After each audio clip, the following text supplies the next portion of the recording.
Muy buenas noches, compañeros. El día de hoy vamos a continuar. Hoy día finalizamos la unidad 1, el tema 1, que todo es la definición de psicología y sus delimitaciones. Continuando con la clase de ayer, que estábamos con las corrientes cognitivas, con las corrientes psicológicas, terminamos, ¿no?, en corrientes humanistas. Entonces hoy día vamos a simplemente complementar las últimas dos que nos quedan y vamos a ir a lo que son las áreas y campos de estudio de la psicología. ¿Se ve la pantalla? ¿Se ve la diapositiva? No, Liz. No se ve nada. No se ve, Lice. Sí se ve. No Yo se sí ve, lo veo. ahora sí. Sí. Se Dice ve. psicología cognitiva, ¿verdad? Perfecto, muy bien. Entonces, vamos a continuar con esta nueva corriente denominada psicología cognitiva. Ustedes sabrán que la psicología cognitiva es una corriente, es una de las corrientes más importantes del siglo XX. Esta corriente surge principalmente en la década de 1960 o en los años 60 y en un contexto histórico marcado por lo que es el desarrollo de las computadoras, de los ordenadores. A partir de este avance tecnológico que hay en la historia, los psicólogos van a comenzar a comparar todo lo que es el funcionamiento de la mente humana con el de una computadora.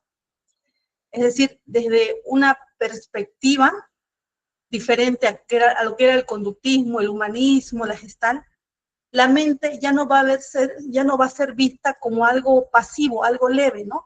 Sino va a ser simplemente, o sea, ya no va a ser vista como algo pasivo que responde a los estímulos externos, como decía el conductismo, sino va a ser visto como todo un sistema activo que recibe información, procesa, almacena y la utiliza para actuar, que es el comportamiento. Y este cambio va a representar ya totalmente la ruptura importante que es con el conductismo. Es decir, que es el conductismo que decíamos que solamente reducía al ser humano el comportamiento a todo lo que eran las respuestas observables, ¿no? Entonces, esto es la psicología cognitiva. El nacimiento de la psicología cognitiva da paso a lo que es ya realmente la separación de psicología, se separa completamente de lo que es el conductismo.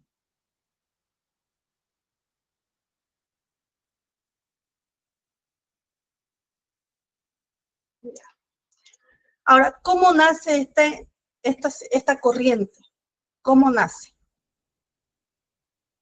Ahora, aquí se dice, por ejemplo, ¿cuál es el concepto central, ¿no?, de las corrientes? Como ya decía, la cognición hace referencia a todo lo que eran los procesos mentales. Y eso es influenciado por el desarrollo de la computadora. ¿Por qué?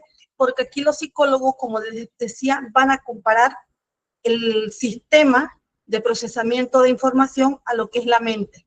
Es decir, decía yo que la mente tiene sistemas y cada parte del cerebro tiene una función y una misión. Entonces va a ir sistematizando todo. Y aquí es cuando ya, como en época contemporánea, es realmente el estudio científico de la mente. Pero a ver, después de todo esto, si estamos hablando de psicología cognitiva, ¿qué es realmente la cognición? ¿Qué es el concepto? ¿Qué significa cognición realmente? Aquí vamos a introducir este concepto principal, ¿no? La cognición hace referencia a todos los procesos mentales implicados en el conocimiento o en el aprendizaje, en lo que sabemos. Esto incluye las funciones como la percepción, la atención, la memoria, el lenguaje, el pensamiento y la resolución de problemas. Aquí la psicología cognitiva se va a interesar en comprender cómo las personas piensan, cómo se interpretan esta realidad y cómo elaboran las explicaciones sobre lo que les sucede en su día a día. O sea, ¿Por qué? Porque no todas las personas, porque según los psicólogos, al descubrir la psicología cognitiva, no todas las personas interpretan una misma situación de la misma manera, y esta diferencia en la interpretación es la clave para entender la conducta. Ellos decían, si algo nos pasaba, no, a 3 personas nos pasa lo mismo, las 3 personas vamos a responder diferente, porque esa es la idea, el cómo nosotros percibimos eso, ese estímulo, entonces nosotros vamos a actuar diferente. No todos vamos a reaccionar de la misma manera.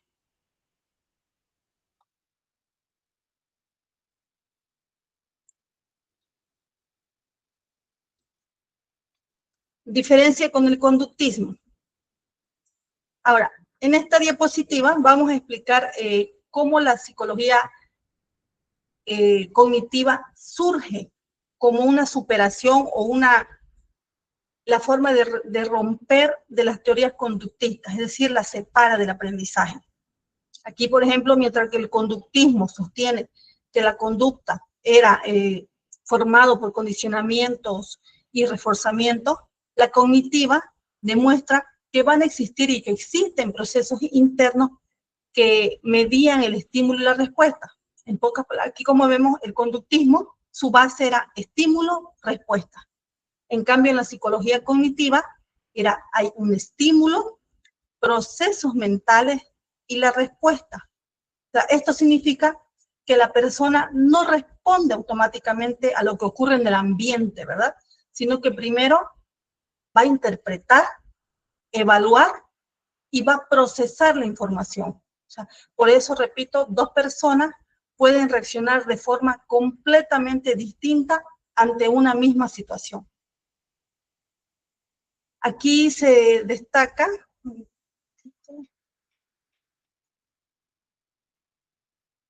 sí, aquí se destaca uno de los mayores aportes de la corriente, ¿no?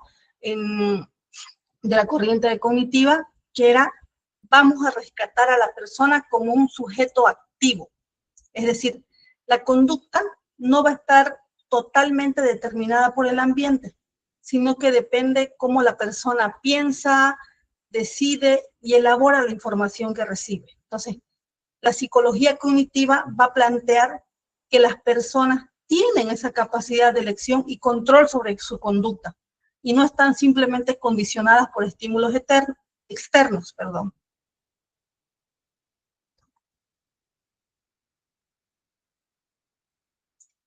Ahora, Profe, ¿sí? ¿no te puede volver a repetir ese concepto, por favor? Ya, claro. ¿Es la diferencia con el conductismo? Sí. Ya. Bueno, como yo estaba diciendo, ¿no? ¿Cuál es en sí la diferencia entre el conductismo, y psicología cognitiva? El conductismo, su base de su estudio es la conducta. Entonces ellos decían, en el conductismo era estímulo-respuesta. Algo me pasa a mí, entonces yo voy a responder de tal forma. Eso era el conductismo. Pero ahí viene psicología cognitiva y dice, no, un momento. Hay procesos mentales. La persona no es automático, es un sujeto activo. Es decir, ¿qué significa esto? Que la persona, cuando dice activo, lo separa de automático. Ojo, entonces, ¿qué dice la psicología cognitiva? Me sucede algo y yo, de cómo yo interpreto lo que me está sucediendo, lo pienso, evalúo y ahí recién voy a reaccionar. Ahí recién actúo.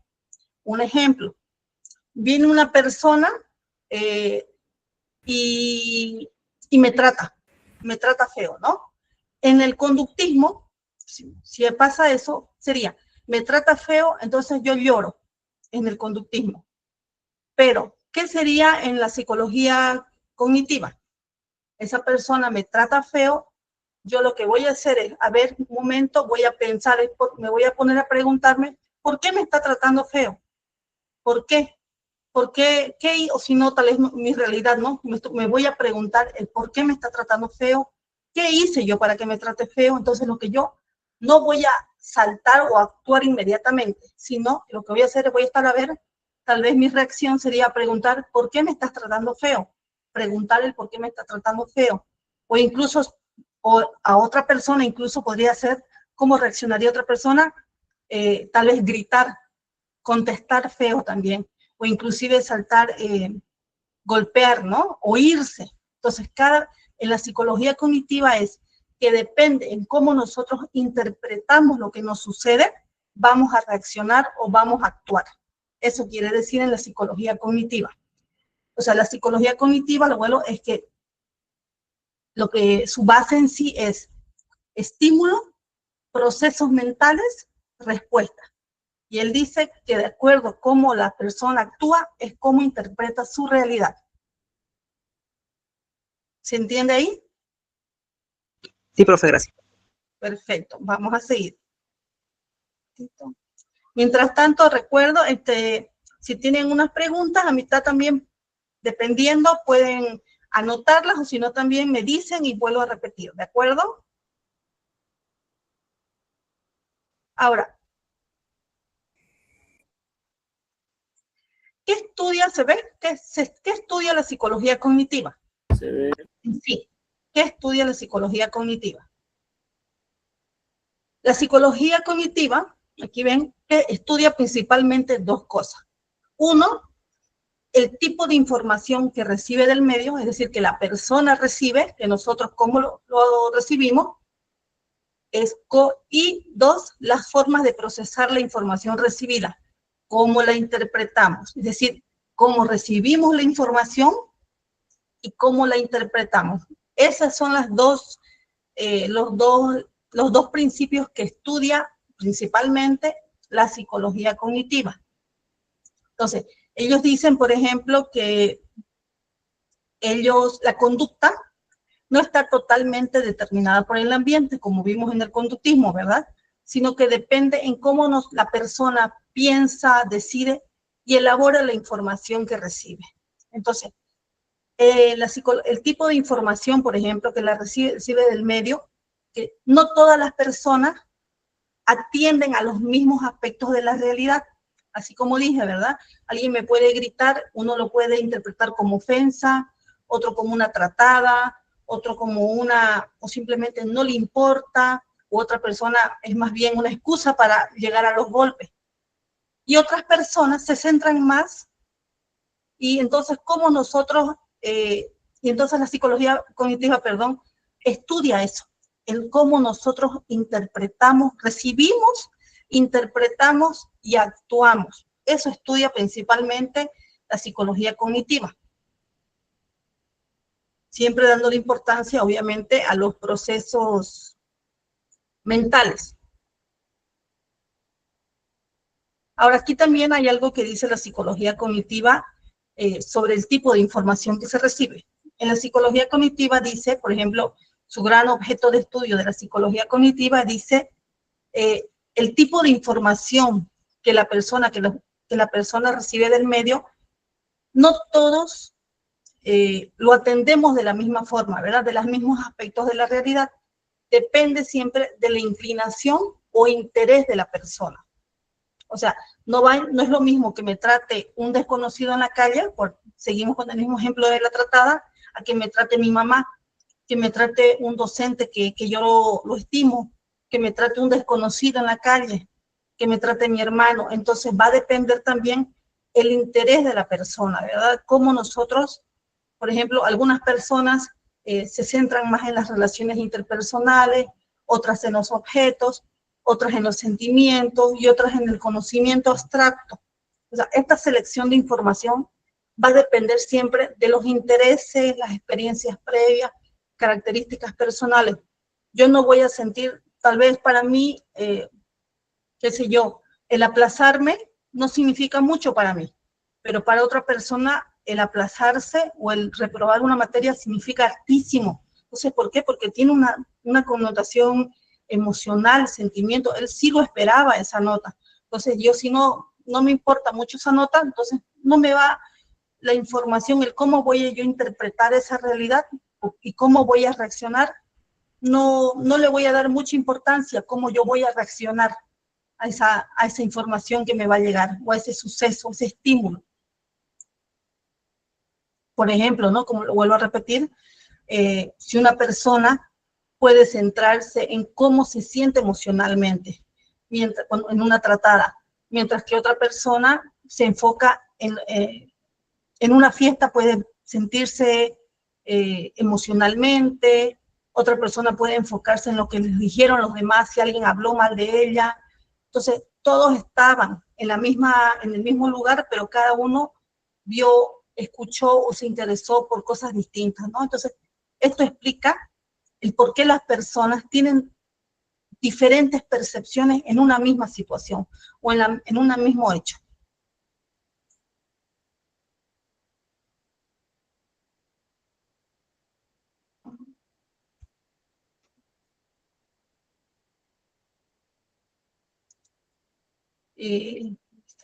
Ya. Ahora, una de las cosas también que dice la psicología cognitiva es, por ejemplo, es la forma de procesar la información, ¿no? Por ejemplo, algunas personas procesan la información de manera muy analítica, detallada, son bien minuciosos, mientras que otras personas lo hacen de forma más global y general. O sea, estas diferencias dan lugar a distintos estilos cognitivos y que influyen en la manera de aprender, de resolver problemas y de tomar decisiones. ¿Cuál es la importancia de la psicología cognitiva que ha traído a la psicología en sí? Uno, rescata al ser humano como un activo reflexivo. Como le estaba diciendo, hace que ya integrar todo lo que es más el humano, que la persona, perdón, piense, o sea, más todo lo que son procesos mentales. No lo ve como una persona que reacciona. No es, ya lo separa del conductismo, ya no es estímulo-respuesta, no. Es estímulo, procesos mentales y recién el actuar o el responder. Luego explica una diferencia individuales en la conducta. No todas las personas vamos a reaccionar igual ante una situación. ¿Por qué? Porque nosotros sabemos, porque cada persona lo analiza, lo interpreta diferente. Y gracias a esta psicología cognitiva, dio de base a las terapias cognitivas actuales que hay en el momento. Por lo tanto, que hay un gran aporte a lo que es la educación, a la clínica, a la neuropsicología.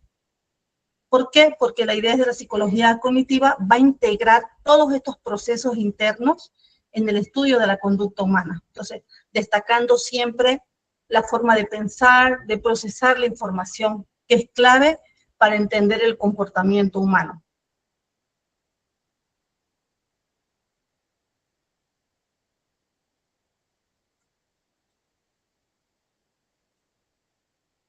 Siguiendo con la siguiente corriente, es la teoría cognitiva social de Albert Bandura. ¿Se nota? ¿Se ve? Sí, Lice, se ve. Perfecto. Ahora, a grandes rasgos. La teoría cognitiva social de Albert Bandura surge dentro también del enfoque cognitivo, pero él incorpora elementos sociales y afectivos dentro de su teoría. ¿Y esto para qué? Porque quiere comprender mejor el aprendizaje humano de una manera más completa. Es decir, Bandura va a plantear que no es posible explicar la conducta únicamente desde el condicionamiento que era el conductismo, como lo hacía el conductismo, ni tampoco desde los procesos mentales aislados del contexto social. Es decir, ni va a estudiar solamente la conducta, ni va a estudiar solamente los procesos mentales, sino todo junto, ¿no? Él tenía varias teorías, por ejemplo, él destacaba la influencia de los procesos internos y afectivos, es decir, procesos mentales, pero también afectivos, es decir, el contexto emocional. Él también decía que el aprendizaje ocurre en interacción con otros, que no era posible o era muy difícil que una persona o un niño, en su caso, porque era más infantil, aprendiera solo, que era muy difícil. Entonces, él le daba una importancia a lo que era el contexto social. Dentro de su teoría, él él hablaba sobre el aprendizaje humano. Su teoría cognitiva social daba sobre el aprendizaje humano, que dice que ocurre en un entorno social. Y él decía que estaba profundamente influido por lo que era la interacción con otras personas. Es decir, que el ser humano aprende observando, interpretando y atribuyendo significado siempre a las conductas que ven los demás. Por ello, su teoría se llama cognitiva social, porque están los procesos mentales, pero también junto con el contexto social. Entonces, ¿por qué? Porque integra todos los procesos internos en la influencia del medio social. Un aspecto central de esta teoría es el aprendizaje por observación. Él decía que uno de los aportes más importantes, también aprendizaje por observación, es también conocido, también tiene el nombre aprendizaje vicario, con B chica, vicario. Este tipo de aprendizaje ocurre cuando una persona adquiere nuevas conductas o simplemente observando la conducta de otra. O sea, no hay una necesidad de experimentar directamente recompensas o castigos. Es decir, el niño va a aprender y no es necesario que se les va a recompensar o se lo va a castigar si no aprende. Aquí Bandura demostró que a través de investigaciones experimentales con niños es posible aprender conductas nuevas sin reforzamiento directo. Y esto cuestiona harto, ¿no? La postura de Skinner, que sostenía que su aprendizaje se basaba en reforzamiento, como vimos, reforzamiento positivo y el castigo o el reforzamiento negativo. Él decía que, por ejemplo, el aprendizaje por observación implica muchos procesos cognitivos internos. La atención, la retención de la conducta observada, la reproducción de la conducta y la motivación para llevarla a cabo. Es decir, no se trata de una copia mecánica, no es que el chico aprendiera copiando, sino que hay todo un proceso mental complejo, el aprender por observación. Por ejemplo, ¿no? Un niño puede aprender a comportarse de determinada manera en situaciones sociales observando cómo actúan sus papás, o aun cuando haya sido premiado o castigado por esa conducta. Vimos el ejemplo del niño, por ejemplo, que hablaba malas palabras, ¿verdad? Si en su casa él ve que también en el hogar se habla malas palabras, porque ese es su entorno social, y sus papás lo hacen, su mamá lo hace, él está observando, no es que nadie le enseñó a decir las malas palabras, sino que lo ve como un normal del día a día, es su contexto social. Entonces, él, en otra situación, que vaya a otro lugar, el niño lo va a decir y va a actuar así como sus padres. Lo va a decir, va a empezar a hablar también con malas palabras. Y claro, a veces ahí es cuando ya los padres quieren corregir o premiar, pero ya no, si el niño vivió y aprendió así con eso. Porque dice, se aprende viendo consecuencias en otros. Él si ve eso, si este es su contexto social, entonces así lo aprende, no es que le enseñaron. Lo mismo aquí en otra de sus teorías es el aprendizaje, por ejemplo, por observación. Bandura decía que su aprendizaje se da a través del modelado e imitación. ¿En qué consiste? Consiste en imitar la conducta de una persona considerada modelo. Es decir, los modelos suelen ser figuras significativas, los papás, los profesores, un tío que querramos, un abuelo que querramos, hermanos mayores, o personas que incluso admiramos, no siempre familia, ¿no? O sea, la imitación no es automática ni indiscriminada. No podemos saber si es bueno o malo el niño, ¿no? El niño no va a imitar a cualquier persona, sino va a imitar a aquellas con quienes tiene un vínculo afectivo o que tal vez poseen un valor emocional importante. Y esto aquí Bandura va a introducir un elemento fundamental, que es que el aprendizaje está mediado por procesos internos y por la afectividad. Es decir, yo no voy a aprender imitando si esa persona, lo vuelvo a repetir, no me interesa. En cambio, si es Usualmente, muchas personas, hombres y mujeres, ¿cómo aprendimos a cocinar? Es porque vimos a nuestros papás, mamá, papá o abuela cocinando, ¿verdad? O sea, alguna receta que queríamos. No es como, no es que fuimos a una escuela de chef o a un instituto gastronómico a aprender. La mayoría es porque uno, bueno, hay situaciones porque necesitábamos aprender, debíamos de aprender, pero las primeras recetas tal vez porque vimos a un significante, así sea la hermana mayor, la tía, la abuela, el papá, el mamá, cocinando. Entonces lo aprendimos por imitación. Bandura también va a sostener, por ejemplo, que el niño imita aquello que tiene sentido para él, aquello que está cargado de significado emocional. Por ejemplo, el niño puede imitar la forma de hablar, el de resolver conflictos o reaccionar ante situaciones de frustración, al igual que un adulto. O aun cuando esa conducta no haya sido enseñada o premiada, el niño igual va a aprender a reaccionar como lo reaccionaría un adulto.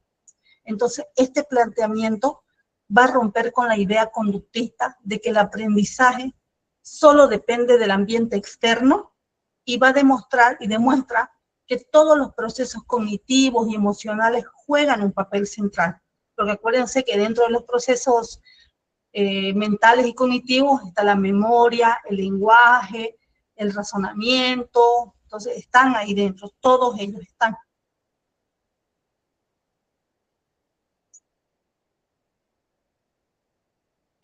¿Cuál es la importancia de la teoría de Bandura? ¿Cuál es? La teoría cognitiva social de Bandura muestra, por ejemplo, que el aprendizaje humano da como aporte es el resultado de una interacción constante entre la conducta, el ambiente y los procesos internos de una persona. Es decir, integra lo cognitivo, lo social y lo afectivo.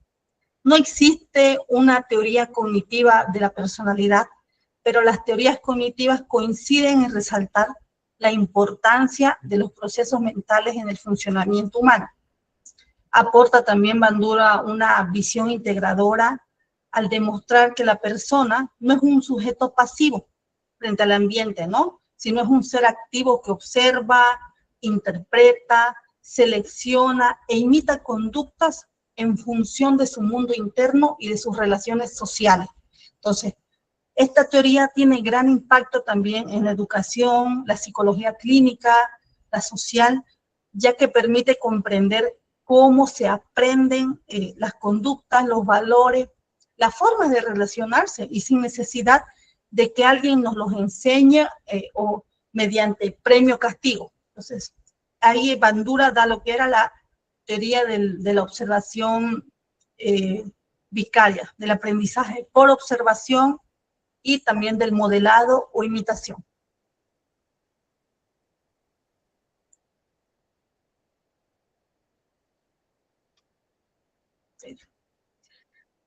Otra corriente denominada, han debido escuchar, la neuropsicología. La neuropsicología es una corriente psicológica contemporánea, es prácticamente nueva y que forma parte del campo más amplio de las neurociencias, o sea, sí, de las neurociencias, ¿no? Y surge, ¿por qué surge? Porque a partir de la necesidad de comprender cómo el funcionamiento del cerebro se relaciona directamente con la conducta, las emociones y los procesos mentales. Entonces, a diferencia de otras corrientes psicológicas que se centran únicamente, en la conducta observable o en los procesos mentales subjetivos, la neuropsicología va a integrar el estudio del cerebro como base biológico del comportamiento, es decir, todo lo que tenga que ver, ya no es tanto, no es el término procesos mentales, sino el cerebro en sí como base biológica, ¿no? O sea, parte de la neuropsicología, parte de la idea de que toda conducta humana tiene un correlato cerebral, es decir, tiene una base neuroanatómica funcional. O sea, esta corriente se vuelve especialmente relevante en la actualidad debido al aumento de enfermedades neurológicas, trastornos del desarrollo y las dificultades cognitivas asociadas al envejecimiento.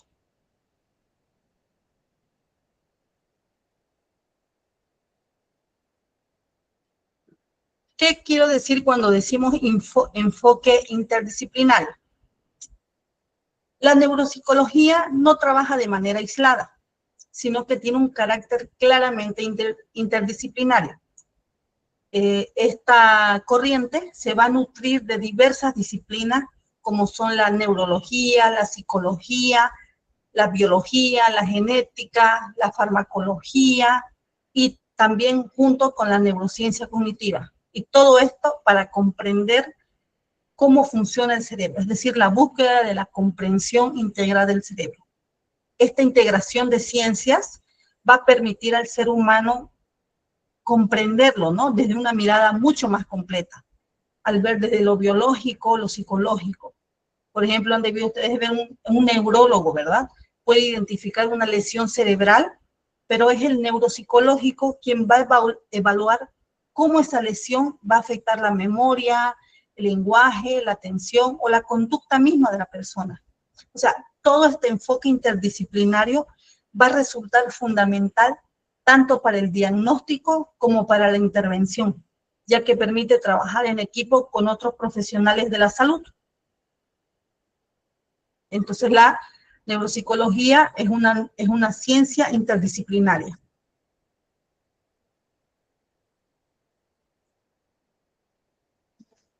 Ahí está.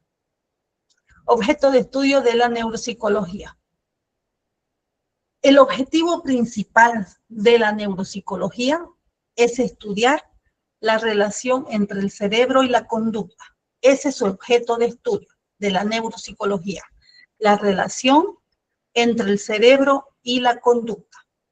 Ahora, para ello, la neuropsicología va a analizar cómo las distintas áreas cerebrales se vinculan con procesos mentales específicos, como son el pensamiento, la memoria, el lenguaje, las funciones ejecutivas, la percepción, la motricidad, las funciones ejecutivas, de nuevo dije. Entonces, la idea es cómo todas estas funciones, todas estas procesos mentales se vinculan y actúan e intervienen dentro de la conducta. Por ejemplo, cuando se habla de alteraciones en determinadas áreas cerebrales, pueden producir dificultades en la planificación, en el control de impulsos o inclusive en la capacidad de poder resolver problemas. La neuropsicología lo que va a buscar es establecer relaciones de manera sistemática y científica, es decir, dónde está fallando. La neuropsicología detecta que la conducta o el trastorno que está fallando, y con la ciencia, por decir la neurología, van a encontrar dónde está. Entonces, este enfoque va a permitir comprender que muchas dificultades conductuales o cognitivas no son únicamente psicológicas, sino que tienen una base neurobiológica concreta. Por ejemplo, si ven, hay personas que dicen, esta persona está, un tiempo atrás, por ejemplo, hace muchos años, se creía que el ser tartamudo, años atrás, muchos años atrás, ojo, el tartamudeo era por un susto, un espasmo que habían tenido, pero ya con la ciencia se ha descubierto que era tal vez por un déficit o un trastorno o una lesión en el cerebro. Obviamente, y ya viene la intervención, hay terapia de lenguaje para ir resolviendo eso. Entonces, con la ciencia se va descubriendo, lo vuelvo a repetir, que la neuropsicología, que las conductas, que algunas conductas, dificultades conductuales o cognitivas, su origen sea neurológico, es decir, del cerebro.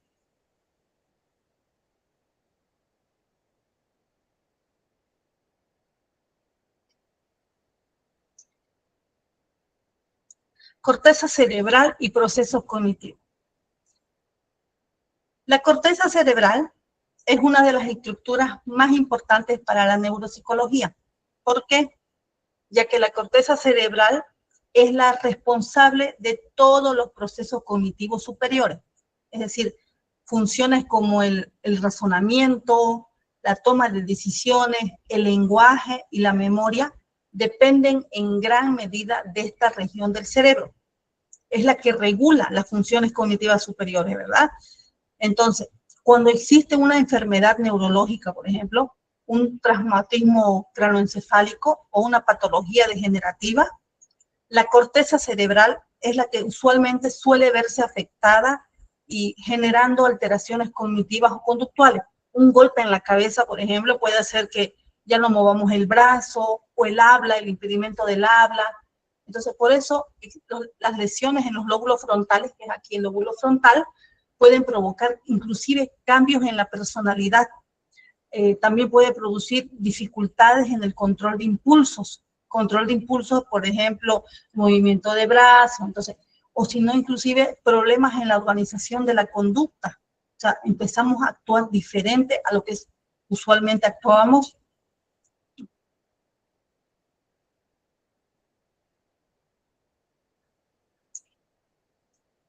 Intervención clínica neuropsicológica.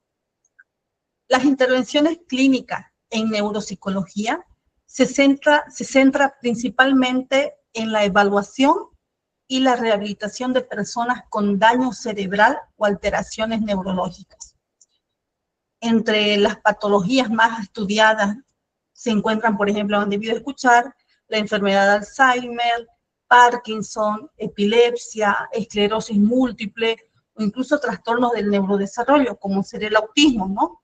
Entonces, además, en los últimos años, la neuropsicología ha ampliado su campo de estudio hacia los trastornos psiquiátricos, como son la esquizofrenia, la depresión, el trastorno bipolar, identificando que muchas de estas condiciones a veces presentan alteraciones cognitivas asociadas entre ellas. O sea, muchas personas, por ejemplo, una persona que tenga Parkinson puede llegar a desarrollar depresión o epilepsia, o que tenga esclerosis múltiple, entonces, o una esquizofrenia con Alzheimer. Entonces, el objetivo de la intervención neuropsicológica no es solamente diagnosticar, sino también diseñar estrategias o programas de rehabilitación cognitiva y que permitan mejorar la calidad de vida de las personas.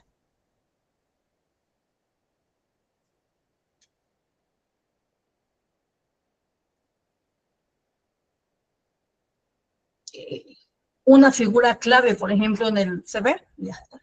Sí.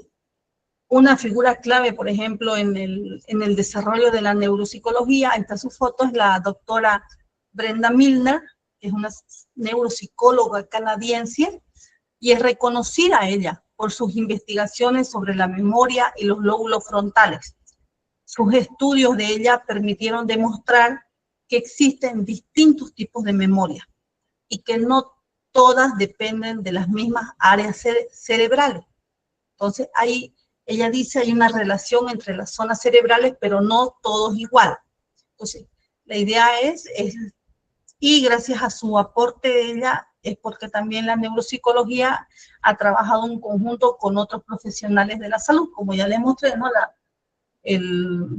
Fisioterapia, neurología, psiquiatría. O sea, en sí, la neuropsicología es una de las corrientes psicológicas fundamental en la actualidad. ¿Por qué? Porque evalúa los efectos psicológicos y comportamentales del funcionamiento cerebral, también estableciendo, ¿no?, que hay relaciones entre las zonas cerebrales y las funciones cognitivas. Entonces, su carácter interdisciplinario la convierte en un puente entre la psicología y entre las demás ciencias médicas, al menos.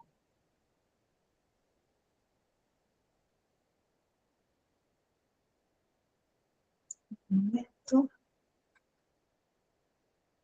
Ya.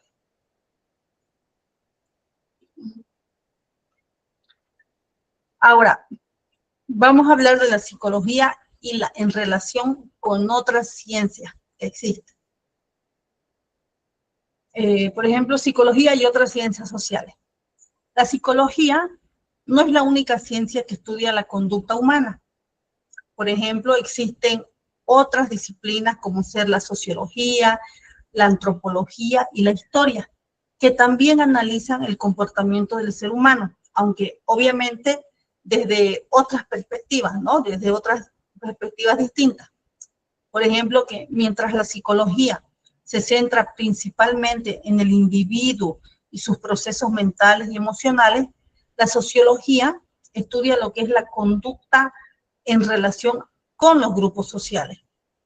La antropología va a analizar la conducta desde la cultura. Y la historia, bueno, la historia va a permitir comprender el comportamiento humano en su contexto temporal. Vimos, ¿no?, nosotros que en la edad antigua, cómo se pensaba, en la edad media, en la edad moderna, en la edad contemporánea. Entonces, estas ciencias no se oponen, ojo, a la psicología, sino que más bien van a complementar, enriqueciendo la comprensión del ser humano, el cómo se comporta. Más bien van a añadir más teorías para poder estudiar la persona.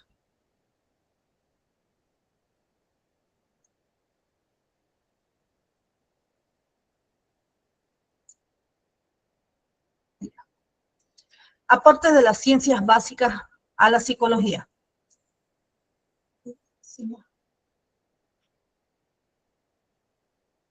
Un momentito, ahí está, ya. Además de las ciencias sociales, la psicología se va a apoyar también en las ciencias básicas, como son la biología, la química, la física y la matemática. Estas disciplinas van a aportar métodos de investigación, modelos explicativos y herramientas de análisis. Por ejemplo, se preguntarán, en biología, la biología va a contribuir a todo lo que es el estudio del sistema nervioso del ser humano. La química, el funcionamiento de todo lo que son los neurotransmisores en el cerebro. Y la matemática, todo lo que son los análisis estadísticos de los datos psicológicos. Sí, se lleva matemáticas en psicología. Entonces, por si acaso, ¿no? Llevamos matemáticas en psicología. Entonces, gracias a estos aportes, la psicología puede desarrollarse como una ciencia con bases empíricas y metodologías sólidas, porque sabemos que la biología, la química, la física y la matemática son ciencia. Entonces, ellos aportan estas teorías, nos ayudan.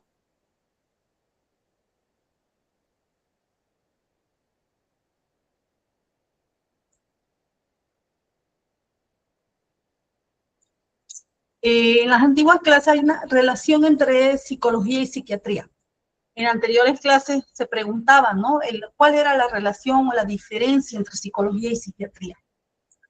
La psiquiatría es una especialidad de la medicina que también estudia la conducta humana, pero desde un enfoque médico-biológico. Es decir, su interés principal está en los trastornos mentales y en su tratamiento farmacológico. El psiquiatra medica, en cambio el psicólogo no. La psicología, en cambio, aborda la conducta desde los procesos psicológicos, emocionales, relacionales. O sea, ambas disciplinas van a estudiar la problemáticas similares, ¿verdad? Pero con enfoques y herramientas diferentes. Esta diferencia no implica rivalidad, es decir, no es como que psicología y psiquiatría estén peleados, sino más bien hay la necesidad de un trabajo en conjunto, al menos en casos complejos, ¿no? Imagínense en casos, por ejemplo, de depresión. Si hay una joven depresiva, entonces en la psicología vamos a tratar lo que son de dónde viene, el por qué, tal vez, el motivo de por qué está depresiva. Pero el psiquiatra, tal vez, estas situaciones de depresión hacen que la joven esté en un estado anímico muy bajo, asocial, o incluso depresión puede llegarse a hacerse daño. Entonces ahí entraría psiquiatría. Psiquiatría ayudaría tal vez con algún medicamento para que pueda elevar lo que son hay los neurotransmisores, entonces ellos lo elevan, ¿no? Para que no haya ese producto, no haya el daño al paciente. ¿Cuál otra diferencia hay? Por ejemplo, estábamos hablando la diferencia en la formación profesional El psicólogo, sabemos, tiene una formación universitaria centrada en psicología como ciencia, o sea, teorías, métodos de evaluación, intervención psicológica. El psiquiatra primero se forma como médico y luego realiza una especialización en psiquiatría. O sea, esto determina una mirada más médica de los problemas de salud mental y la posibilidad de prescribir, de recetar.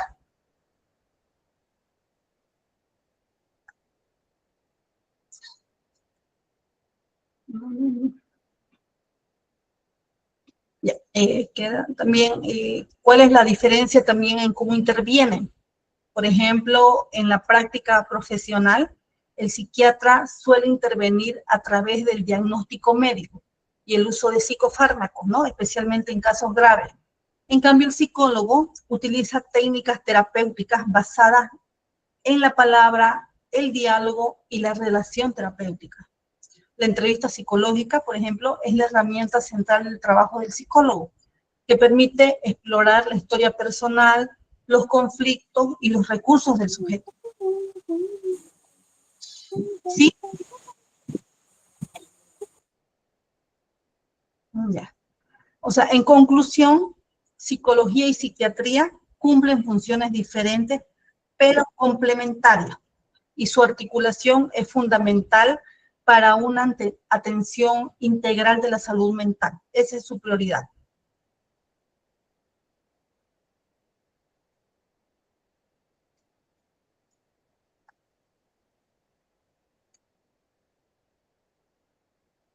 Ahora vamos a hablar de las áreas de estudio. Ya. Ahora vamos a hablar de lo que son las áreas de estudio de la psicología. Cuando hablamos de áreas, nos referimos a qué estudia la psicología, es decir, cuáles son los aspectos del comportamiento humano en los que se enfoca. Por ejemplo, la psicología no estudia solo una parte de la persona, estudia emociones, pensamientos, conducta, relaciones, procesos mentales. Entonces, pero para organizar todo ese conocimiento, la psicología se va a dividir en áreas. Por ejemplo, ¿no? En medicina no todo lo ve el mismo médico, sino existen especialidades. Hay cardiólogo, hay ortopédico, hay ginecólogo. Entonces lo mismo pasa con la psicología.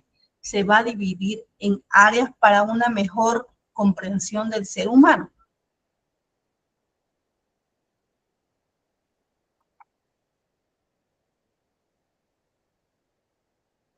Tenemos el área clínica.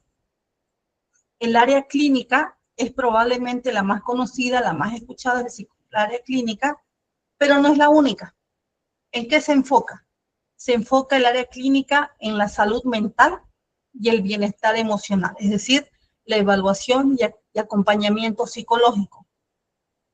En el área clínica, por ejemplo, aquí se van a atender y estudiar las dificultades de la persona, como ser ansiedad, estrés, conflictos emocionales, problemas de adaptación, mucho más, hay una lista grande. Por ejemplo, ¿no? Cuando una persona se siente sobrepasada emocionalmente, busca orientación psicológica, está entrando al campo del área clínica. Esto no significa en área clínica que solo se trabaje con, entre comillas, enfermedad, sino también con el mal en sí, sino que también en el área clínica vamos a trabajar desde el área de la prevención y el acompañamiento. No siempre la persona que ya tiene ansiedad entra, sino también se puede prevenir. Trabajamos para que prevenir, o si no, hacemos todo lo que es la evaluación y acompañamiento psicológico.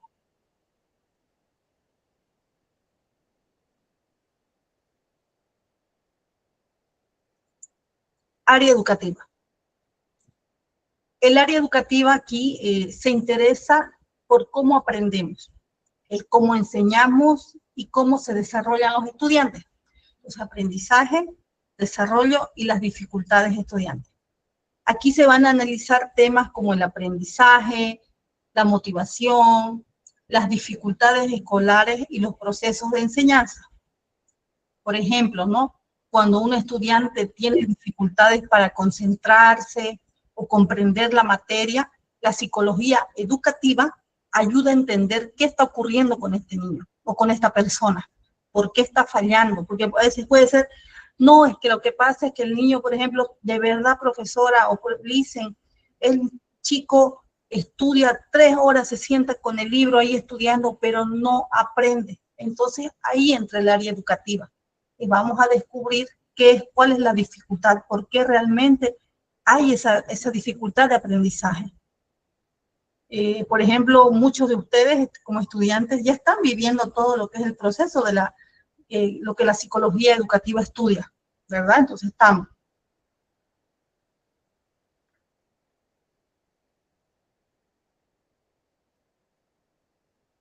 El área social. El área social estudia la conducta humana en relación con otras personas y con la sociedad. Aquí, por ejemplo, se analizan temas como la influencia de los grupos, las normas sociales, la cultura, los prejuicios, la convivencia, todo lo que es en el área social. Por ejemplo, se va a estudiar cómo influye el grupo de amigos en la toma de decisiones. Si yo actúo diferente o no con diferentes grupos de amigos que yo tengo, o cómo la presión social puede afectar nuestro comportamiento. Ahí la psicología social o el área social va a entrar.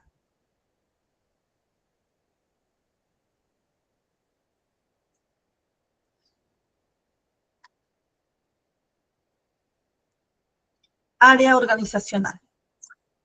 El área organizacional, como su nombre lo dice, se va a relacionar con el mundo del trabajo. Aquí, por ejemplo, en esta área, se van a estudiar temas como la motivación laboral, el clima organizacional, el liderazgo, el estrés, incluso en el área laboral, y las relaciones en el trabajo. Por ejemplo, ¿no? Cuando una persona se siente desmotivada en su trabajo o tiene conflictos con sus compañeros de trabajo, la psicología organizacional ayuda a entender y mejorar estas situaciones. Entonces, la idea es también, pero es casi como el social, pero está dentro de lo que es el área de trabajo.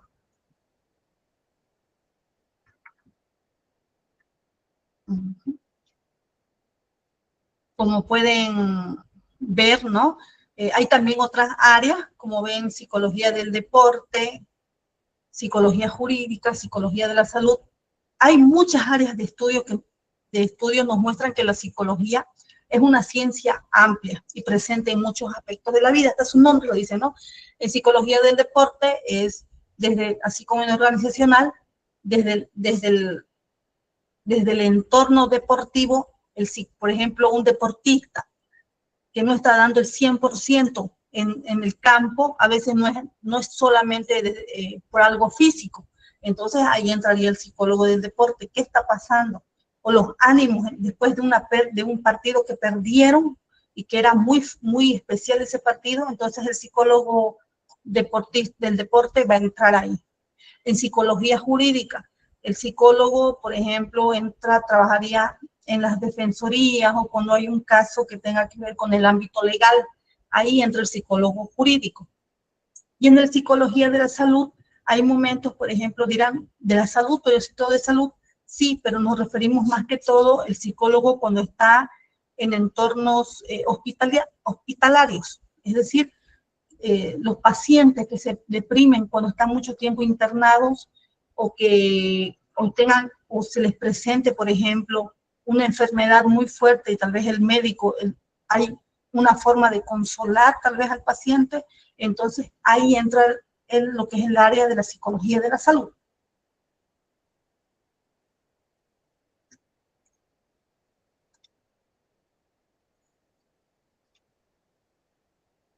Campos de la aplicación de la psicología. ¿Se ve este campo de aplicación? Sí, Licen, se ve. Perfecto. Ahora es importante aclarar una diferencia clara. Área de estudio no es lo mismo que campo de aplicación.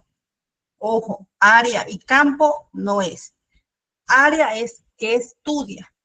Es decir, el área nos dice qué se estudia. Por ejemplo, si yo decía psicología jurídica, entonces el psicólogo va a estudiar todo lo que era en el ámbito legal, las situaciones en el ámbito legal, pero obviamente no saliéndose de su labor de psicólogo. Y el campo nos dice dónde se aplica ese conocimiento. Por ejemplo, ¿no? El aprendizaje se estudia en el área educativa. O sea, todo lo que tenga que ver trastornos del aprendizaje, bullying, todo es el área educativa. Ahora, ¿y dónde se aplica? ¿Dónde lo vemos esto? Se aplica en escuelas, universidades, institutos o programas de formación. Entonces, primero se estudia y luego se aplica, ¿verdad? Eso es como una repetición. El área es lo que nos dice que se estudia y el campo nos dice dónde se aplica ese conocimiento. Pero ahorita les voy a mostrar cada campo para que se diferencie.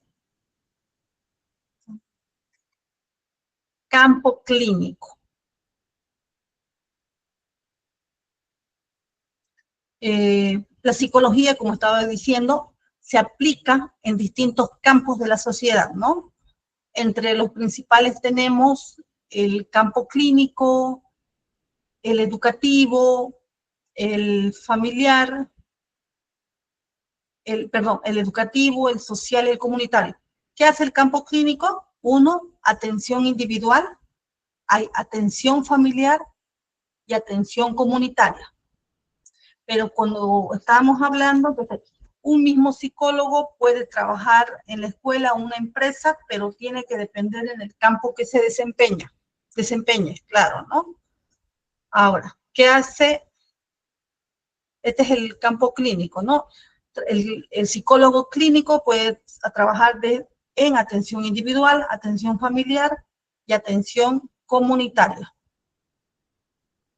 El campo educativo, un psicólogo que estudia en el área educativa, ¿dónde podría trabajar?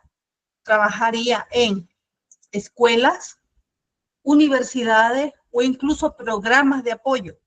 Ahí se hacen talleres o programas de apoyo. Un psicólogo un psicólogo social, pero que estudie desde el área social y comunitaria.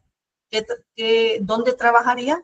Trabajaría en todos los que son en prevención, en intervención social y proyectos comunitarios. Todo eso ese es el campo donde trabajaría un psicólogo social. O sea, ese sería el campo social.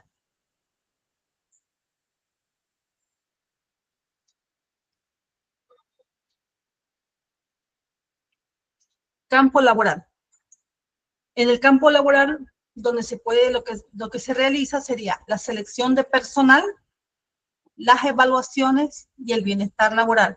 Casi todo está, si se han dado cuenta, está vinculado, ¿verdad? Usualmente un psicólogo educativo que estudia todo lo educativo es más probable que va a trabajar en escuelas, instituciones educativas, universidades.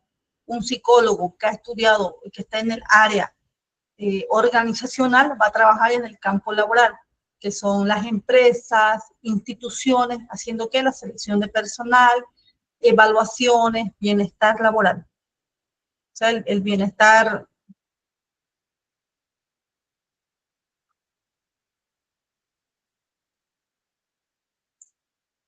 Ahora, vamos con los métodos y técnicas de la psicología. La psicología, como siempre vamos a repetir, es una ciencia, ¿no? Y como toda ciencia, necesita métodos para estudiar la conducta humana. Pero obviamente tiene que ser siempre de manera ordenada y objetiva. Entonces, los métodos van a permitir observar, analizar y comprender el comportamiento sin basarse solo en opiniones, porque es ciencia. Por ejemplo, no es lo mismo decir, me parece que alguien es así, que estudiar su conducta en un método adecuado, ¿verdad? Entonces, no puede un psicólogo, me parece así, no, No, es que esto es así. ¿Por qué? Porque hay un estudio, hay un análisis, hay una observación. Entonces, ahí entra el método científico, que es la observación sistemática, el análisis de la conducta. Se necesita todo eso para o sea, son los métodos, ¿no?, que permiten lo que es analizar el comportamiento humano.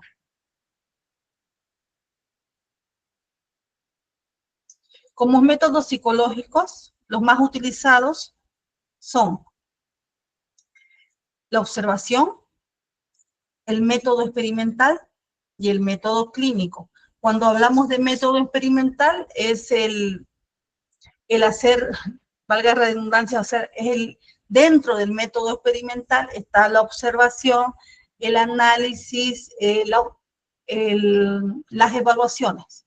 Y el método clínico quiere decir que está lo que es dentro, sin dejar de lado los procesos cognitivos que hay. Entonces,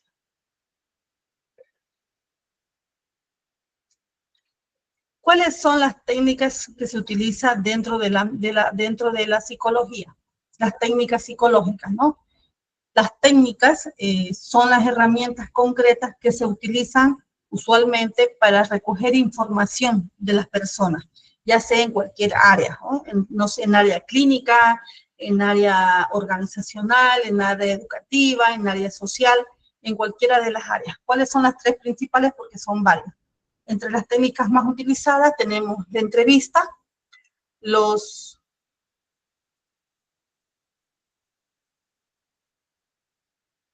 tenemos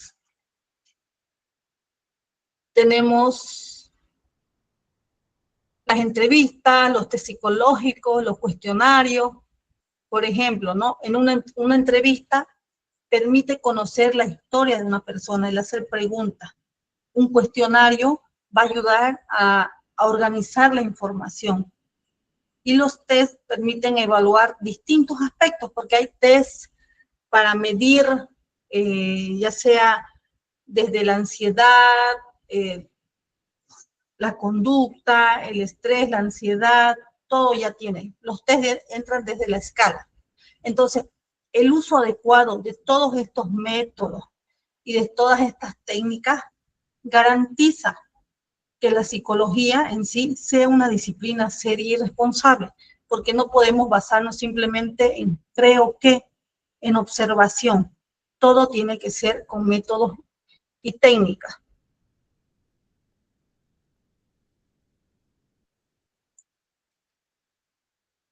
Es lo mismo que decía. Entonces, ¿cuál era la importancia de todo esto? Era que garantizan la validez. No es nomás por me tincó o creo que.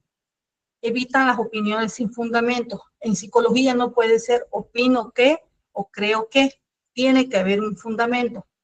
Y esta es la diferencia entre creencia y ciencia. Estamos bajo todo un método científico, observación, análisis, valoración, entonces, exploración. No estamos en el tema 1. Dije que hoy día terminamos el tema 1, mañana se empieza el tema 2.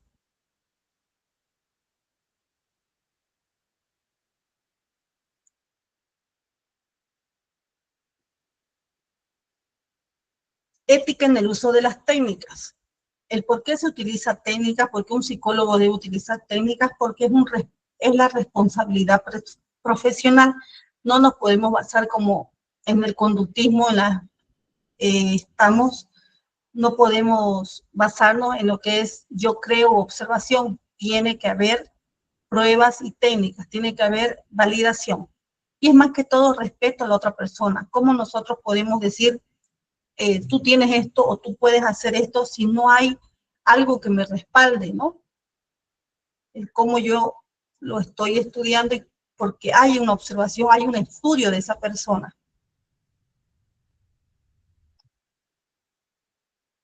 Esta es la integración del tema 1. Entonces, ve lo mismo. Para cerrar, por eso decía, Podemos decir, uno, que la psicología, que decíamos que estudia distintos aspectos del comportamiento. Se organiza en áreas, se aplica en diferentes campos y utiliza métodos y técnicas científicas. Entonces, es uno, psicología como ciencia. Ya está basado, en ciencia.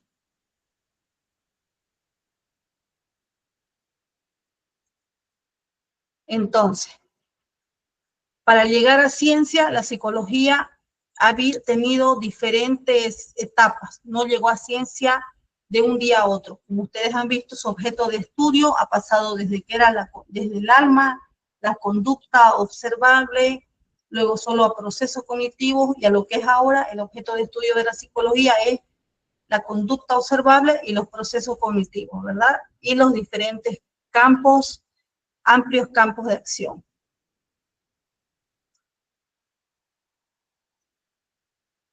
Ahora, quiero preguntar, ¿por qué están confundiendo con el tema 1 y el tema 2? Voy a empezar a preguntar, ya mejor. David, que es el que está escribiendo. Bueno, en el PDF está primero la historia y después los lugares de aplicación a los campos. Ya. Y lo copié y estamos volviendo a pasar eso. ¿Los campos? Sí, como, a ver. Bueno, yo me estoy basando en el libro que a todos nos han dado. Todos tenemos el libro, ¿verdad? Bueno, no el libro, sino del tema 1. Licenciada, disculpe, ¿podría mostrar la parte de la diapositiva donde hablaba de la importancia?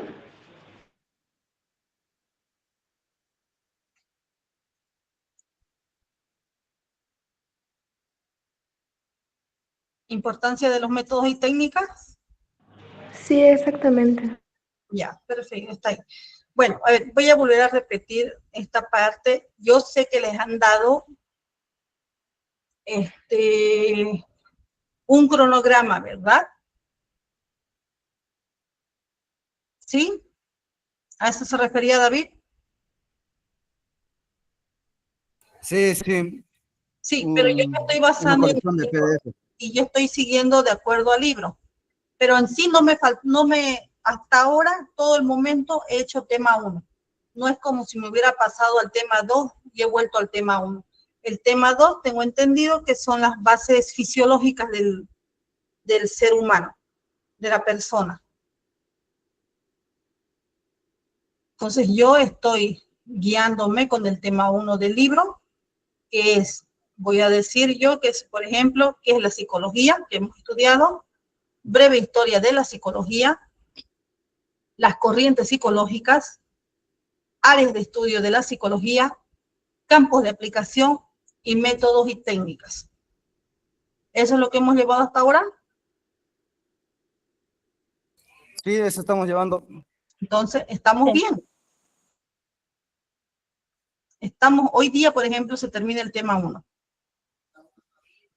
No hagan eso de ir y volver. Por eso yo les dije, hoy es el tema 1, hoy terminamos el tema 1. Sí, todavía no avanzamos eso. Sí, créanme, el tema 2 es otro tema, es bases fisiológicas y sociales de la conducta. Es otro tema completamente distinto. Hoy como tema 1 todo es base. Base, desde cómo surgió la psicología, los campos, las áreas, las técnicas, métodos y técnicas, cuál es el objeto de estudio. Entonces estamos en eso, estamos bien, no se preocupen. ¿De acuerdo? Muy bien, entonces vamos a empezar con las preguntas. Miguel.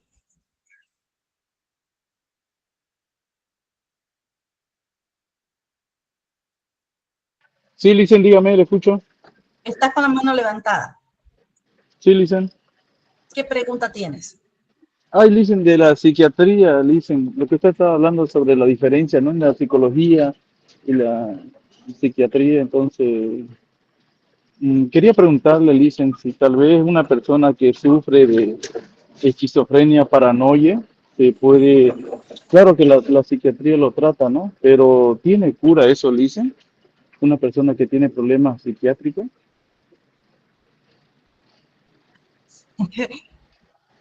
Problemas psiquiátricos hay del 1 al 100.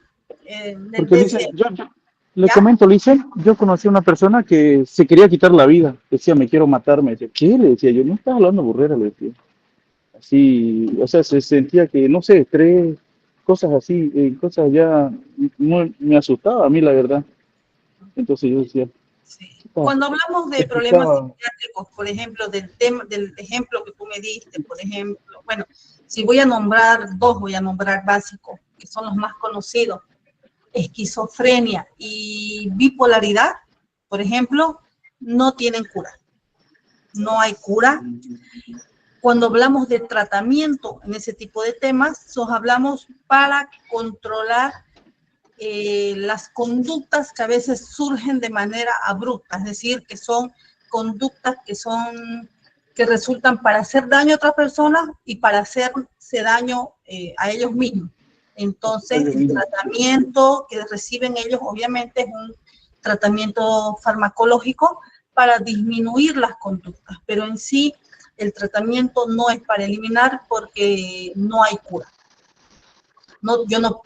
Ningún psicólogo, psiquiatra o médico puede decir, ni va a decir que si tú tomas estas tabletas y haces este tratamiento, de aquí a 2 años se cura de esquizofrenia, se cura la bipolaridad.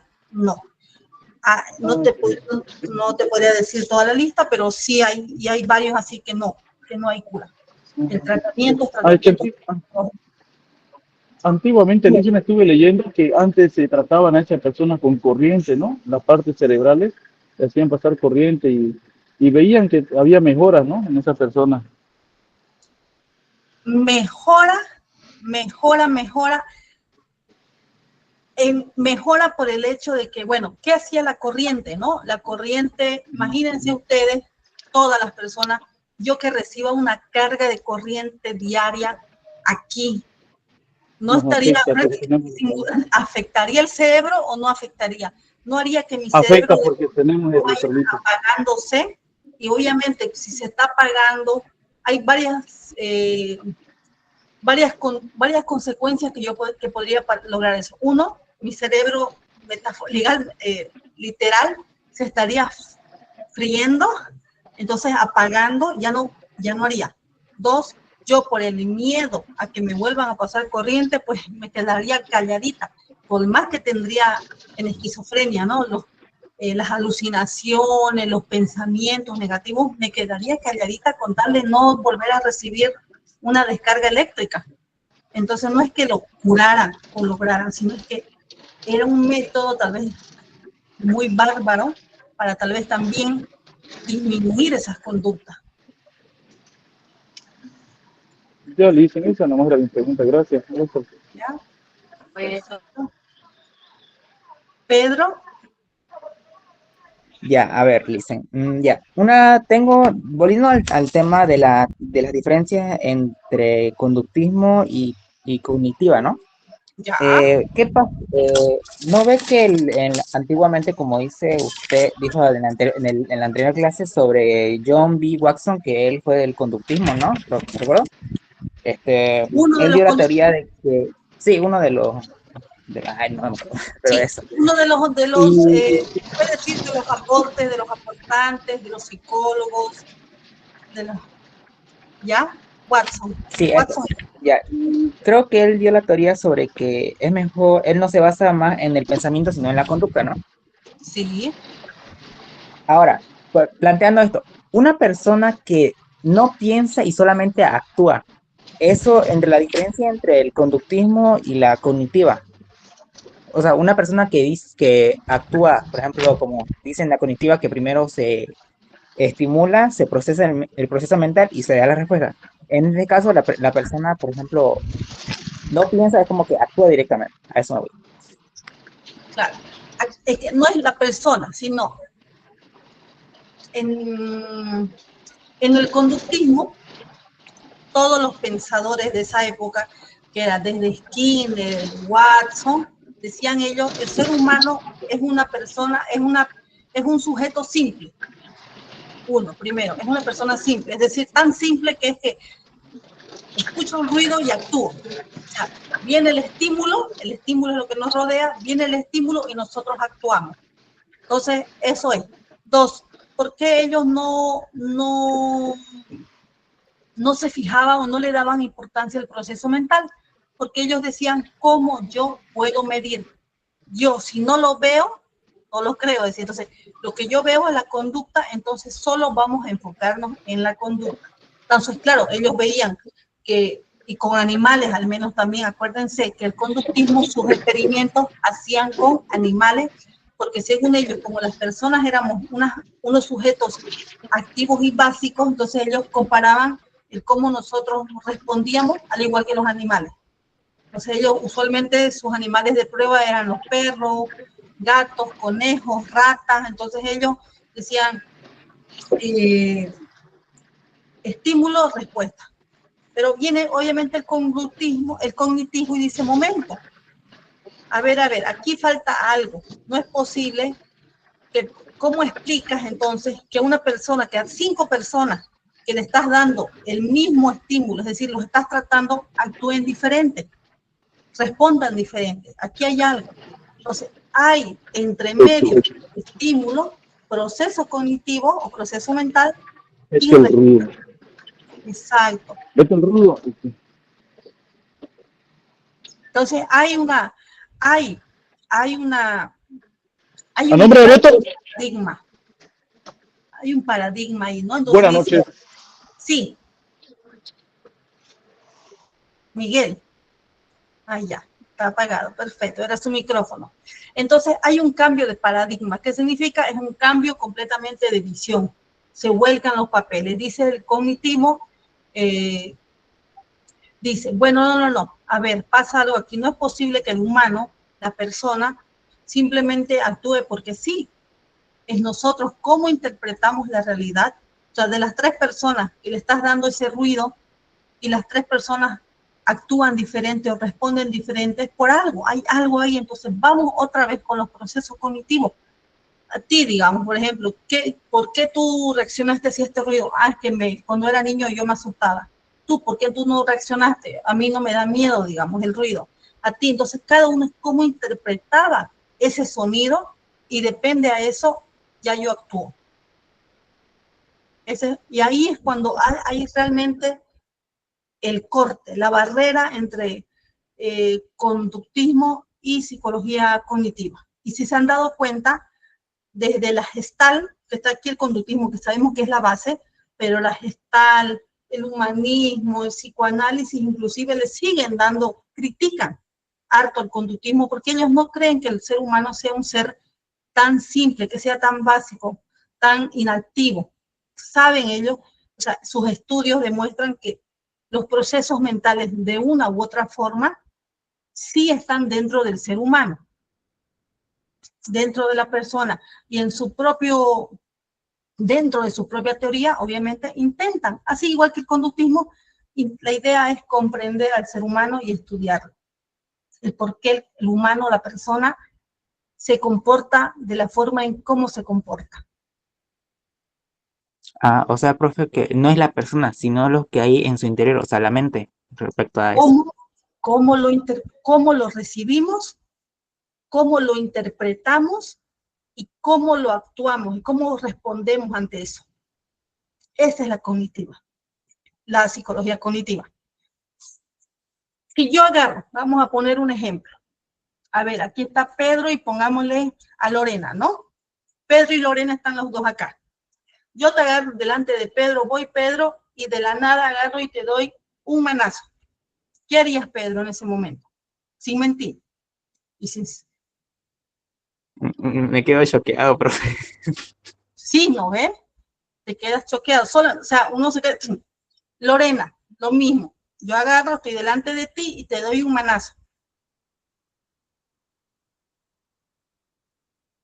¿Está Lorena en sala? Está choqueada. Está choqueada, dice. Ya, Rick. Le doy un manazo. Ahí está. Él, su respuesta sería, yo le doy y él me lo devuelve. ¿Pero por qué? Si lo mismo, nos hemos conocido al mismo tiempo y les estoy dando el mismo estímulo. Les estoy dando el mismo manazo. No hay manazo más fuerte para uno y para el otro. ¿Por qué Pedro se queda, no reacciona y Rick sí me lo devuelve? Obviamente, yo creo... Por lo instinto. Instinto y cómo reacciona, porque seguro tal vez, obvio, ¿por qué Rick me devolverías el manazo? No sé, creo que estaría bien enojado, pero pensaría bien, no sé. Claro, tal vez tu interpretación de la realidad... Una reacción propia. Claro, es una reacción, pero ¿por qué la reacción es también? Porque aunque no crean, acuérdense que el proceso mental, el cerebro es tan mágico y procesa la información de rápido. Puede ser que para él su interpretación, aunque obviamente ahorita no lo estamos, pero la interpretación de él podría ser, ¿por qué ella me va a dar un manazo? ¿Y por qué yo no? Inclusive puede llegar, lo podemos interpretar de esa manera, ¿verdad? O sea, si alguien viene y me da un manazo, yo se lo devuelvo. ¿Cuál sería en realidad la interpretación? ¿Por qué yo me voy a dejar dar un manazo por ella? Yo también se lo devuelvo, ¿verdad? En realidad, esa es casi la interpretación, ¿verdad? Del devolver un manazo. Profe.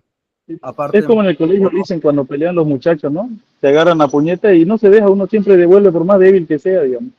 Claro. Normal. Ya, un momentito, vamos a responder otro. Estaba Romy. Sí, profe. Una pregunta, disculpe. ¿Podría volver a repetir la teoría cognitiva social de Albert Bandura, por favor? Claro que sí.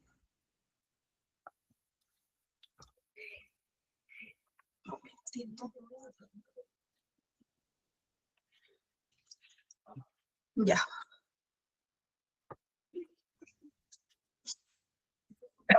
¿Se ve?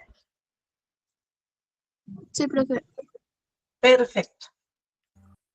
Teoría, un momentito, perdón, déjenme acomodar esto desde el inicio. Aquí se acomoda, desde el principio. Teoría cognitiva social. Teoría cognitiva social fue dictaminado por Albert Bandura. Ahora ustedes dirán, ¿por qué teoría cognitiva social? ¿Cuál es la diferencia en cognitiva? O sea, si ya hay una psicología cognitiva, ¿por qué está dentro? ¿Por qué ahora esta es una teoría cognitiva social? ¿Por qué? Bandura, la teoría cognitiva social decía, surge al mismo tiempo que surge la psicología cognitiva. O sea, cognitiva está saliendo y aparece ahí cognitivo social. Esta teoría incorpora elementos sociales y afectivos que permiten comprender el aprendizaje humano. Es decir, para Bandura, el aprendizaje humano, todo lo que es aprendizaje, porque él más se enfocaba en eso, en aprendizaje, ocurre en un entorno social. Es decir, que está influido por la interacción con otras personas. Él decía, la persona o el niño no aprende solo. Necesita otras personas para aprender. El ser humano, él decía, el ser humano, la persona, aprende observando. Y ahí es donde nace una teoría de él. Entonces, él decía, el ser humano aprende observando, interpretando, que también cognitivo, pero y atribuyendo significado a las conductas que ve en los demás. O sea, por ello se denomina cognitivo social. ¿Por qué? Integra procesos mentales internos, pero también con la influencia. Como oye. Dime. David, tu micrófono. Sigue, ya, perfecto. Sigo explicando. Entonces, un aspecto central de esta teoría que dio Bandura es la disposición afectiva del sujeto. Es decir, no todo lo que se observa se aprende, porque yo, es verdad, dije, no, él dice, el ser humano aprende observando, pero él decía, ojo, ojo, no todo lo que vas a ver lo vas a aprender, sino que tiene que tener un significado, algo emocionalmente relevante para la persona. Entonces, no es lo mismo que yo aprenda de una extraña a que aprenda de mi mamá, aprenda de mi abuelita, aprenda de mi hermana, entonces, que obviamente que hay un cariño, entonces no es lo mismo. Entonces, uno de los aportes más importantes de Bandura es el concepto de aprendizaje por observación, o también denominado aprendizaje, aquí lo voy a escribir para que se vea, pero no lo escribí aquí, aprendizaje vicario, ahí está, o aprendizaje vicario, con B chica, por favor, B de visiones, ¿ya? O de dos también. Entonces,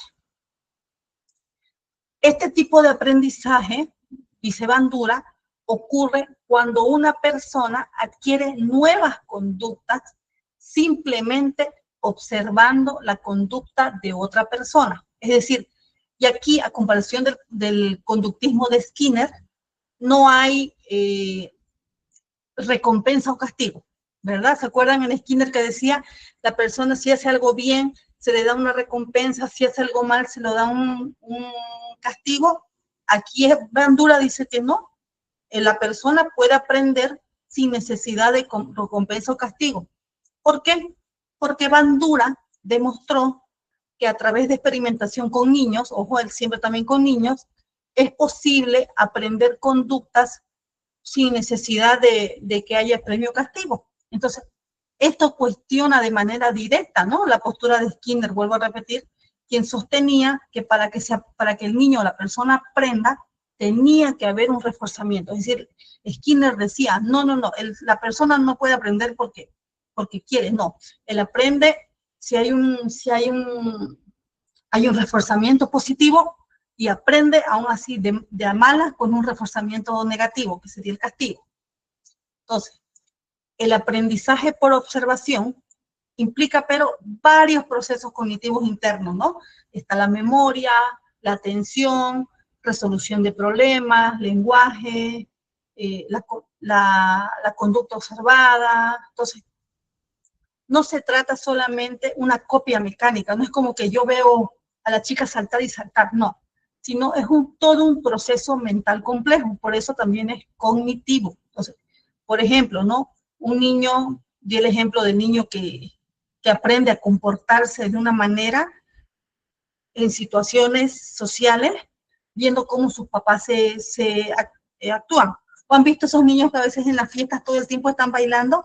Puede ser tal vez porque sus papás en su casa todo el tiempo los ve bailando. Entonces, aun cuando el niño no le premiaron, porque no le dijeron, digamos, si vas a esta fiesta vas a bailar, te vamos a premiar, o si no bailas te vamos a castigar, igual él lo va a hacer esa conducta. ¿Por qué? Porque él en su entorno social aprendió que para él ve a sus papás bailar, le gusta, hay un cariño, entonces para él es normal bailar. Obviamente estamos hablando de esa etapa, ¿no? Entonces, se aprende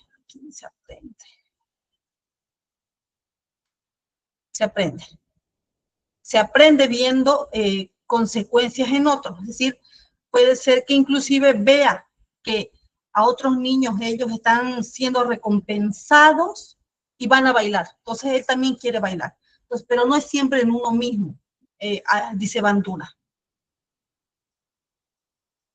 Dentro también de Bandura, de la teoría cognitivo-social, él dice que el aprendizaje que nosotros tenemos, el aprendizaje por observación, se da a través del modelado e imitación. Es decir, que nosotros imitamos la conducta, pero no cualquier conducta. Ojo, cuando decimos modelado es por modelo de alguien grande, no modelo de espejo, sino que imitamos la conducta, pero de una persona que nosotros tiene que haber un afecto. Aquí están los papás, docentes, profesores, la tía, la hermana, la abuela, o sea, unas personas significativas. O sea, la imitación no es automática, también él dice, ¿no? Ni indiscriminada. El niño no imita a cualquier persona porque sí, sino aquella que tiene un vínculo afectivo, sino que tiene un valor, puede ser la papá, la mamá, o sea, y esto, Bandura dice, introduce un elemento fundamental, es que el aprendizaje está mediado por procesos internos y también la afectividad o emociones. O sea, efectividad de emociones, ¿no? O sea, no solamente procesos internos, sino también están las emociones. No dejemos de lado las emociones, decía Bandura. Entonces, Bandura también decía que el niño imita aquello que tiene sentido para él, aquello que está cargado de significado emocional. Por ejemplo, han visto que niños hablan o tienen el mismo tono, la forma de hablar de sus papás, de su mamá, de la tía, o inclusive actúan igual, se paran igual o caminan igual. Entonces, esa conducta, aunque no haya sido premiada, o sea, es decir, no es como que el papá, la tía le dice, vas a actuar así igual que yo, o vas a hacer, no, el niño simplemente porque hay un significado emocional, el niño lo aprende, no es que ha sido reforzada, simplemente lo aprendió porque lo ve y es un modelo para él. Entonces, este planteamiento rompe con toda la idea conductista que había de Skinner, de Watson, de que el aprendizaje solamente depende del ambiente externo, sino que todos los procesos cognitivos y emocionales juegan un papel central. Claro, cuando digo niño me refiero aquí como Bandura, todos sus experimentos fueron de niños, pero él habla no de niños, sino habla de personas en general, el ser humano. Para él era más fácil, ¿no? En su laboratorio con niños, pero era en personas. Ahorita de grandes también inclusive podemos llegar a copiar diferentes estilos, la forma de hablar, resolución de problemas, métodos de estudio incluso. Entonces, así vamos haciendo. ¿Está bien? ¿Se comprendió? Sí, profe, gracias. Perfecto. ¿Una pregunta más? Dice, Para ya ir. ¿podría nombrarme de nuevo los campos de estudio de la psicología? Y quiero ver si la anoté bien. Claro que sí. Voy a... ¿Dónde están? En un momento.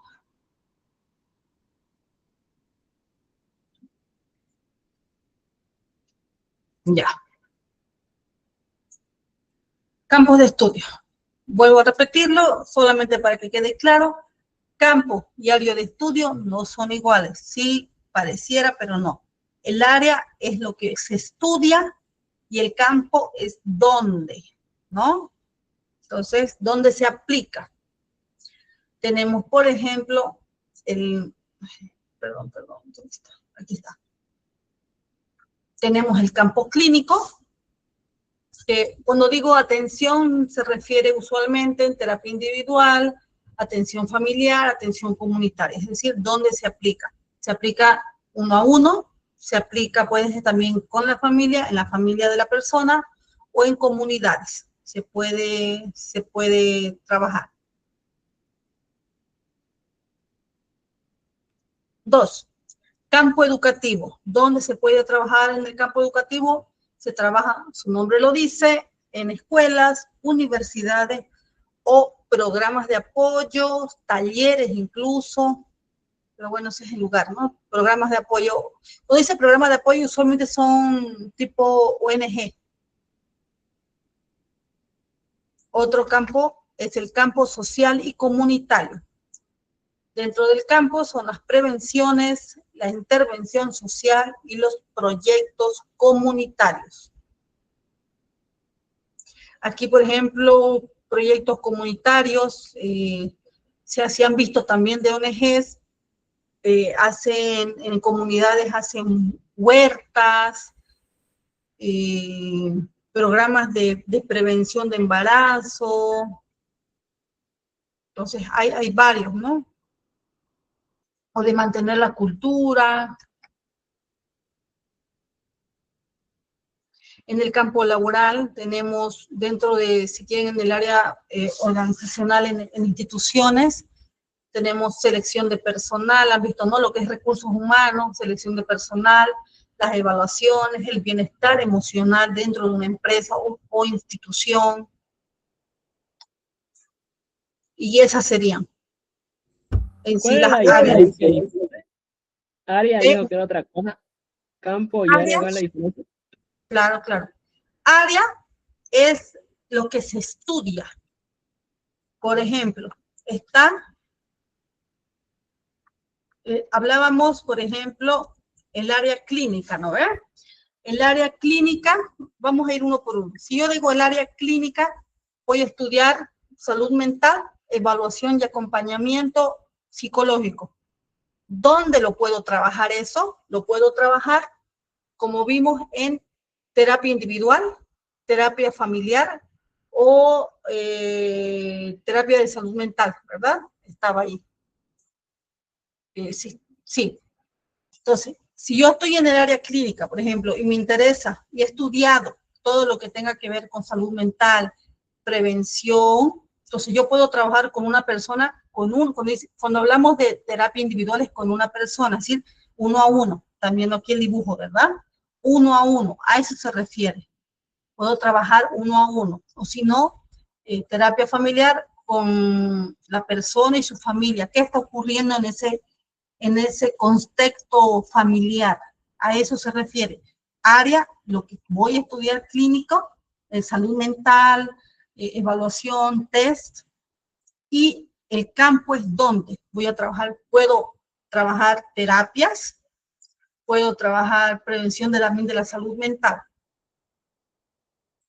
¿Dónde está? En el área educativa. En el área educativa, ¿qué voy a estudiar? Voy a estudiar, por ejemplo, procesos de aprendizaje, procesos de desarrollo, dificultades Buenas escolares. noches. Buenas noches.